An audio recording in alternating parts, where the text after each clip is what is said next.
ایک دن حضرت ابو طالب کو ان کے غلام نے آ کر بتایا کہ جناب حضرت محمد گھر نہیں پہنچے۔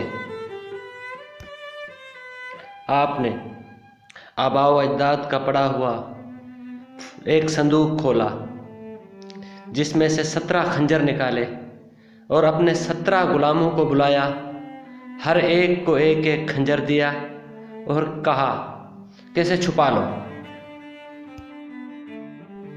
بہت ہی غصے کے عالم میں ہاتھ میں تلوار لیے اپنے ساتھ اپنے غلاموں کو لیے ہوئے کابتلہ کی طرف روانہ ہوئے۔ وہاں پہنچے تو مکے کے 17 سردار تکیوں کو ٹیک لگائے کسی گفتگو میں مصروف تھے۔ آپ نے اپنے غلاموں کو کہا ہر ایک غلام ایک سردار کے پیچھے کھڑا ہو جائے۔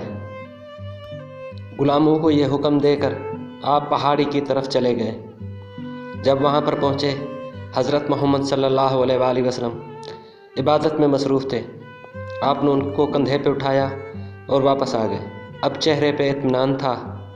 سرداروں نے جاتے ہوئے تو کچھ نہ پوچھا، لیکن واپس آئے تو انہوں نے کہا ابو طالب رکو، بتاؤ یہ ماجرا کیا تھا؟ حضرت ابو طالب نے غلاموں کو حکم دیا چادریں ہٹاؤ۔ جب انہوں نے چادریں ہٹائیں تو ہر ایک کے ہاتھ میں خنجر تھا۔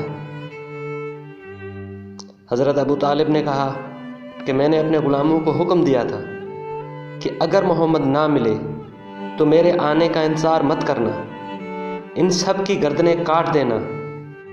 حضرت محمد صلی اللہ علیہ وآلہ وسلم کی طرف انگلی کا اشارہ کرتے ہوئے کہا جب تک اسے امان ہے تب تک تمہیں بھی امان ہے، اگر اسے کچھ ہوا تو میں تمہارے ساتھ کیا کروں گا تم نے دیکھ ہی لیا ہے۔